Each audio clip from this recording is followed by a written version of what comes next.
আসসালামু আলাইকুম প্রিয় দর্শক, নতুন আরেকটি গুরুত্বপূর্ণ বিষয় আলোচনা করার জন্য আপনাদের সামনে উপস্থিত হয়েছে। প্রিয় দর্শক, আজকের যে বিষয়টি নিয়ে আলোচনা করব, আজকের আলোচনা হচ্ছে দখল পুনরুদ্ধারের ক্ষেত্রে নতুন আইন ও পুরাতন আইনের মধ্যে পার্থক্য কী, এই দুটি আইন কি বলে, কোন আইনের বিধান অনুযায়ী আপনি কিভাবে সম্পত্তি থেকে অবৈধ দখলদারকে উচ্ছেদ করে দিতে পারবেন। প্রিয় দর্শক, আমাদের যদি কোনো সম্পত্তি কোনো ব্যক্তি অন্যায়ভাবে অবৈধভাবে দখল করে নিয়ে যায়, তাহলে সেই সম্পত্তির দখল পুনরুদ্ধার করার জন্য আমাদেরকে আদালতের শরণাপন্ন হতে হয়। নতুন ভূমি আইন, ভূমি অপরাধ প্রতিরোধ ও প্রতিকার আইন 2023, এই আইন প্রণয়ন হওয়ার পূর্বে আমরা দুটি আইনে দখল পুনরুদ্ধার করার মামলা করেছি। একটি হচ্ছে সিআরপিসি 1898, ফৌজদারি কার্যবিধি 1898 এর 145 ধারার বিধান অনুযায়ী, আরেকটি হচ্ছে এসআর অ্যাক্ট সুনির্দিষ্ট প্রতিকার আইন এর 8 ও 9 ধারার বিধান অনুযায়ী। বর্তমানে আরেকটি আইন যুক্ত হয়েছে, সেটি হচ্ছে ভূমি অপরাধ প্রতিরোধ ও প্রতিকার আইন 2023 এর 8 ধারা। আজকে যে দুটি আইন নিয়ে আলোচনা করব সেটি হচ্ছে সিআরপিসি 145 ধারা এবং কি ভূমি অপরাধ প্রতিরোধ ও প্রতিকার আইনের 8 ধারা। এই দুটি আইনের ধারা দুটিতে কি পার্থক্য আছে, এই দুটি ধারাই কিন্তু দখল পুনরুদ্ধার সংক্রান্ত ধারা। এই দুটি ধারার মধ্যে যদি আমরা পার্থক্য করি, তাহলে কিন্তু আমরা বুঝতে পারবো যে আমরা কোন আইনে মামলা করলে সুবিধা কত তাড়াতাড়ি পাবো, কোন আইনে মামলা করার আপনার অধিকার আছে, আপনি যে পজিশনে আছেন এই পজিশন অনুযায়ী আপনি কোন আইনের বিধান অনুযায়ী দখল পুনরুদ্ধার সংক্রান্ত মামলা করতে পারবেন। প্রিয় দর্শক, সিআরপিসি 1898 এর 145 ধারা, এই 145 ধারা বিধান অনুযায়ী আপনাকে নির্বাহী ম্যাজিস্ট্রেটের নিকট মামলা করতে হয়। নির্বাহী ম্যাজিস্ট্রেটের নিকট আপনি কখন মামলা করবেন, আপনাকে যদি কোনো ব্যক্তি দখলচ্যুত করে দিতে চায়, অথবা আপনি দখলচ্যুত হওয়ার 2 মাসের মধ্যে কিন্তু এই নির্বাহী ম্যাজিস্ট্রেটের নিকট মামলা করতে পারবেন 145 ধারা বিধান অনুযায়ী। 145 ধারা বিধান অনুযায়ী আপনি মামলা করলে আপনার যদি সম্পত্তি দখলে থাকে, আপনি কিভাবে সম্পত্তি দখল করেছেন নট ম্যাটার, আপনার সম্পত্তির শর্ত আছে কি না আছে নট ম্যাটার, আপনি সম্পত্তির দখলে আছেন ইট ইজ ম্যাটার। ভালোভাবে মনে রাখবেন, সেটি হচ্ছে আপনি সম্পত্তির কিভাবে দখল করে নিয়েছেন নট ম্যাটার, আপনি সম্পত্তির দখলে আছেন ইট ইজ ম্যাটার। সম্পত্তির দখলে আছেন 145 ধারার রায় আপনার পক্ষে আসবে। সম্পত্তির দখলে আছেন, কোনো ব্যক্তি আপনাকে দখলচ্যুত করার হুমকি দিচ্ছে, আপনি 145 ধারা বিধান অনুযায়ী মামলা করবেন, মামলাটির রায় আপনার পক্ষে আসবে। সম্পত্তির দখলচ্যুত হওয়ার 2 মাসের মধ্যে আপনি 145 ধারা বিধান অনুযায়ী নির্বাহী ম্যাজিস্ট্রেটের নিকট মামলা করবেন, মামলাটির রায় আপনার পক্ষে আসবে। অর্থাৎ 145 ধারার যে বিধান, এই 145 ধারার বিধান হচ্ছে সম্পত্তির দখলে কে আছে, সে ব্যক্তি দখলচ্যুত হওয়ার 2 মাসের মধ্যে মামলা করেছে কিনা। এই 145 ধারায় কিন্তু কোথাও বলে নাই সম্পত্তির মালিকানা শর্ত কিভাবে পেয়েছে।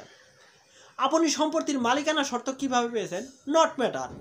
এই 145 ধারা দিয়ে কিন্তু কোনো ব্যক্তিকে সম্পত্তির মালিকানা শর্ত দেয় না।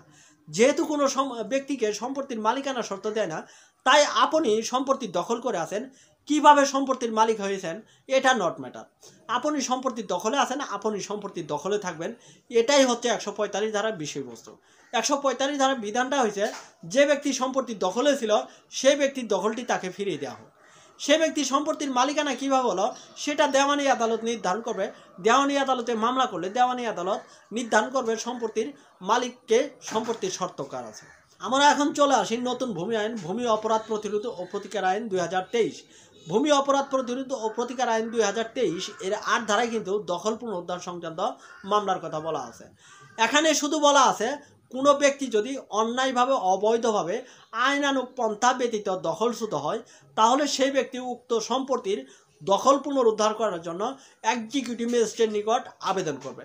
এক্সিকিউটিভ ম্যাজিস্ট্রেট, নির্বাহী ম্যাজিস্ট্রেট যদি সন্তুষ্ট হয় যে ওই ব্যক্তিকে আইনানুগ পন্থা ব্যতীত অন্যায়ভাবে অবৈধভাবে দখলচ্যুত করা হয়েছে, তাহলে তিনি 3 মাসের মধ্যে ওই ব্যক্তিকে তার দখল পুনরুদ্ধার করার জন্য ব্যবস্থা গ্রহণ করে দেবে। এখানে কিন্তু কোনোভাবেই বলা হয় নাই যে যে ব্যক্তি সম্পত্তির দখলে আছে সেই ব্যক্তিকে মালিকানা শর্ত প্রমাণ করতে হবে, অথবা যে ব্যক্তি সম্পত্তির দখলচ্যুত হয়েছে সেই ব্যক্তিকে দখল পুনরুদ্ধারে মামলা করলে মালিকানা শর্ত দেখাতে হবে, মালিকানা শর্ত দেখায় সেই ব্যক্তিকে দখলচ্যুত করার মামলা করতে হবে। আমরা যদি এই নতুন ভূমি আইন, ভূমি অপরাধ প্রতিরোধ ও প্রতিকার আইন এর 8 ধারার একেবারে নিচে এসে দেখি, নিচে কিন্তু বলা আছে যে এই আইনের অন্যান্য কার্যগুলো এই বিধি দ্বারা নির্ধারিত হবে। অর্থাৎ এই আইনের বিধি যখন প্রণীত হবে তখন বোঝা যাবে যে এই আইনটি কোন দিকে যাচ্ছে। বিধি প্রণীত না হওয়া পর্যন্ত এই ধারার সকল কার্যক্রম কিন্তু সিআরপিসি এর 145 ধারা বিধান অনুযায়ী নিয়ন্ত্রিত হবে। অর্থাৎ 145 ধারা যেভাবে কোনো ব্যক্তিকে দখলচ্যুত করে সেইভাবে কিন্তু এই নতুন ভূমি আইন, ভূমি অপরাধ প্রতিরোধ ও প্রতিকার আইন 2023 এর 8 ধারায় কোনো ব্যক্তিকে দখলচ্যুত করবে। তাহলে এই দুটি ধারার মধ্যে পার্থক্য কোথায়? সিআরপিসি 145 ধারা এবং কি নতুন ভূমি আইনের 8 ধারা, এই দুটি আইনের মধ্যে দুটি জায়গায় পার্থক্য আছে। একটি হচ্ছে সিআরপিসির 145 ধারায় মামলা করতে হলে আপনাকে দখলচ্যুত হওয়ার তারিখ হতে 2 মাসের মধ্যে মামলা করতে হবে, এবং কি এই নতুন আইনে কিন্তু দখলচ্যুত হওয়ার তারিখ হতে কত দিনের মধ্যে মামলা করতে হবে এটা কিন্তু কোনো নির্ধারিত করে দেওয়া নেই। আর একটি বিষয় আছে, সেটি হচ্ছে সিআরপিসিতে কত দিনের মধ্যে মামলা শেষ করতে হবে এটা কিন্তু 145 ধারায় বলা হয় নাই। আর নতুন যে ভূমি আইন আছে এই ভূমি আইনে কিন্তু স্পষ্টভাবে বলে দেওয়া আছে যে 3 মাসের মধ্যে আবেদন পাওয়ার 3 মাসের মধ্যে দখল ফিরিয়ে দিতে হবে দখলচ্যুত ব্যক্তিকে। যদি কোনো কর্মকর্তা বা কর্মচারী অবহেলা করে তাহলে তার বিরুদ্ধে কিন্তু বিভাগীয় ব্যবস্থা গ্রহণ করা যাবে।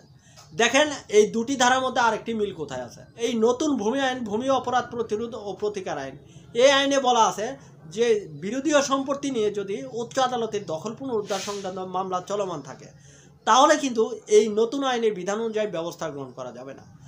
আবার 145 ধারায় যদি আমরা লক্ষ্য করি, 145 ধারায় বলা আছে যে এই বিরোধীয় সম্পত্তি নিয়ে যদি উচ্চ আদালতে মামলা চলমান থাকে তাহলে এই একই বিষয় নিয়ে নিম্ন আদালতে মামলা চলতে পারে না।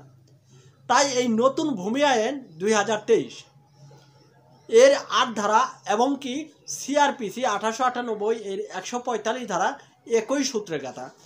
আপনি কোনো সম্পত্তি থেকে বেদখল হয়েছেন, 2 মাস পার হয়ে গেছে, আপনি নতুন ভূমি আইনের 8 ধারা বিধান অনুযায়ী মামলা করে দিতে পারবেন। সচরাচর এখন বর্তমানে নতুন ভূমি আইনের 8 ধারা বিধান অনুযায়ী মামলা করা উচিত 145 ধারায় মামলা না করে, কেননা নতুন ভূমি আইনের 8 ধারা বিধান অনুযায়ী মামলা করলে আপনি দুইটা সুবিধা পাইতেছেন, যে দুইটা পার্থক্য আছে। একটি হচ্ছে এখানে কিন্তু নির্ধারিত সময়সীমা বেঁধে দেওয়া নেই যে কত দিনের মধ্যে মামলা করতে হবে, এবং কি এখানে কিন্তু নির্ধারিত সময়সীমা বেঁধে দেওয়া আছে আপনার মামলাটি কত দিনের মধ্যে শেষ করতে হবে। তাই আপনি 145 ধারার দিকে না ঝুঁকে আপনি ঝুঁকতে পারবেন নতুন ভূমি আইন, ভূমি অপরাধ প্রতিরোধ ও প্রতিকার আইনের 8 ধারার বিধান অনুযায়ী। প্রিয় দর্শক, আজকের এই পর্বটি এই পর্যন্তই ছিল। পরবর্তীতে দেখা করব নতুন কোনো পর্বে নতুন কোনো টপিক আলোচনা করার সময়। সেই পর্যন্ত ভালো থাকুন, সুস্থ থাকুন, সুন্দর থাকুন। ধন্যবাদ সবাইকে।